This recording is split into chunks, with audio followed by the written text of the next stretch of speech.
Bonjour, c'est Dominique. Alors aujourd'hui, je vais vous présenter le matériel nécessaire pour faire notre folio. Alors voilà, j'ai une collection de papier. Alors moi, j'utilise des restants de collection. Ici, j'ai calculé, j'avais environ une vingtaine de feuilles. Alors je crois que ça va être suffisant. C'est du 30-30. Alors ça devrait être bien. J'ai plusieurs chutes aussi que je peux découper et puis utiliser. Alors c'est très très simple. Comme vous avez vu la vidéo hier, les interactions, je n'appelle pas ça des interactions, ce ne sont que des petits rabats, puis des pochettes, et puis des endroits à mettre en serre, des photos en serre, c'est tout. Très, très simple. Alors, ça ne prend pas beaucoup de papier, mais avec mon papier imprimé, j'aime toujours avoir, vous savez, du papier uni. Alors ici, je vais avec le rouge, parce que j'ai le même rouge qu'ils ont ici. Alors, quand j'aurai du rouge dans la collection, dans le papier que j'utilise, je pourrai utiliser le rouge. Et j'ai aussi ce vert ici que j'avais dans mes réserves de papier. Alors, avec ces deux couleurs-là, je crois que je pourrais aller avec beaucoup d'espace photo. Alors, beaucoup d'espace photo vont être faits avec les papiers unis. Alors, encore là, ça étire encore plus mes papiers. Alors, peut-être que finalement, à la fin de mon projet, peut-être qu'il va m'en rester encore, mais bon, je verrai. Alors, c'est ça. Vous avez besoin du papier. Alors, moi, j'utilise toujours du papier 21,6 par 28 cm. 8,5 par 11 en pouces. Alors moi, j'utilise toujours ça pour ce qui est du papier de base parce que c'est ceux-là qui nous offrent le plus de variété de papier. Ceux-là ici sont assez mous. Je dirais que c'est peut-être du 160, regardez, 176 grammes. 176 grammes, c'est le minimum, je dirais, des espaces photos. Sinon, la colle pareil, bon, tout ça. Mais pour bâtir les pages, alors là, j'utilise toujours dans le même format. Là, j'ai du 110 livres ou du 230 environ grammes. Alors, ça, c'est parfait. Je vais en utiliser, je n'ai pas encore compté combien. Je sais que pour monter juste les pages, c'est 16 feuilles.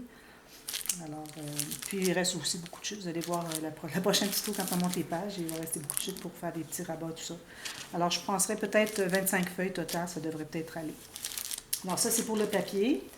Ensuite, vous allez avoir besoin de la cartonnette. Alors moi, vous savez, j'utilise toujours la cartonnette 1 mm. Et puis, si jamais vous n'avez pas de 1 mm, vous utilisez des arrières de calendrier, des choses comme ça. Vous pouvez toujours coller deux épaisseurs ensemble, puis ça vous donne presque 1 mm, alors ça pourrait aller.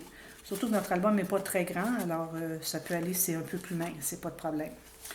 Alors ici, j'ai déjà coupé mes morceaux, mais si vous avez, je dirais, deux feuilles,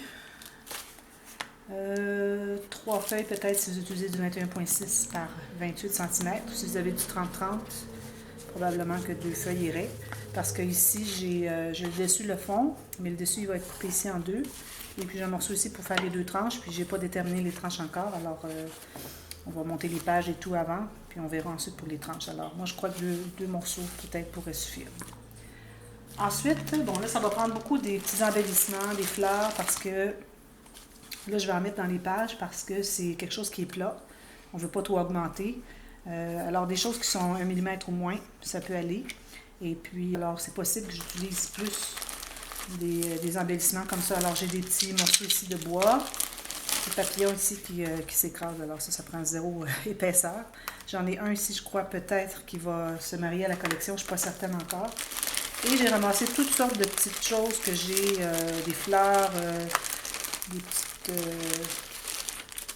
petits aluminium comme ceci. Ça m'avait été donné par Nadia. Alors, j'aime bien avoir des choses près de moi pour que je puisse les utiliser quand je les vois devant moi.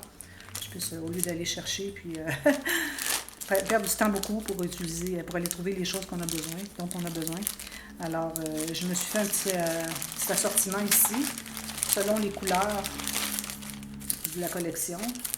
J'ai des feuilles, j'ai des fleurs en papier, toujours bien plates.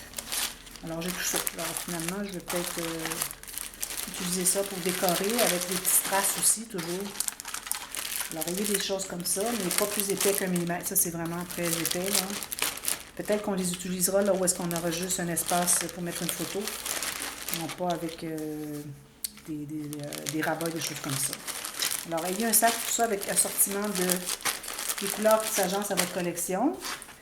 Ensuite, alors là, vous pouvez faire soit dessus les côtés de la tranche, alors soit tissu ou papier. Si vous voulez prendre les papiers de votre collection, mettre sur les côtés, c'est correct. Si vous voulez avec le tissu, alors là, j'ai un gros morceau, mais ça n'en prend pas beaucoup, là. juste pour les 2 tranches. Et puis, si vous allez avec le tissu, ça vous prend une garniture aussi pour délimiter, pour cacher finalement le joint tissu-papier. Alors ça, je trouvais que ça allait très bien. Alors, je vais l'utiliser. D'ailleurs, je vous recommande, si vous n'avez pas beaucoup de papier surtout, dépendamment des tissus, des garnitures, pour que ça soit facile pour s'agencer, je vous recommande de mettre de côté tout de suite les papiers que vous allez utiliser sur le devant et l'arrière. Alors, moi, j'ai choisi ces deux-là parce que je trouvais que ça allait bien. Parce qu'on a le Bourgogne, c'est comme Bourgogne ici. Puis on a le rose aussi. Alors, j'ai décidé que ce serait un des deux pour le devant et l'autre pour l'arrière. Alors, je les mets de côté et je ne les utiliserai pas. Je mets ça avec mes papiers, avec mes tissus. Et puis, aussi, on va avoir besoin peut-être des aimants. Alors, les aimants soit en vrac comme ceci, ou bien, si vous avez les paquets comme ceci, alors les petits, de Basic Grey. Quelques mini bras, des attaches parisiennes, des couleurs. J'ai pris le paquet que j'avais ici, mais j'ai pas les bonnes couleurs, mais je vais aller chercher les bonnes couleurs. Alors, des couleurs que vous avez besoin qui s'agencent bien à votre collection. Peut-être qu'on aura besoin, peut-être un petit onglet rotatif, quelque chose. Ça va être très, très simple. Vous l'avez vu hier. Bon. Alors, voilà. Alors, je dirais que c'est pas mal ça. Alors, on a besoin de la colle à tissu.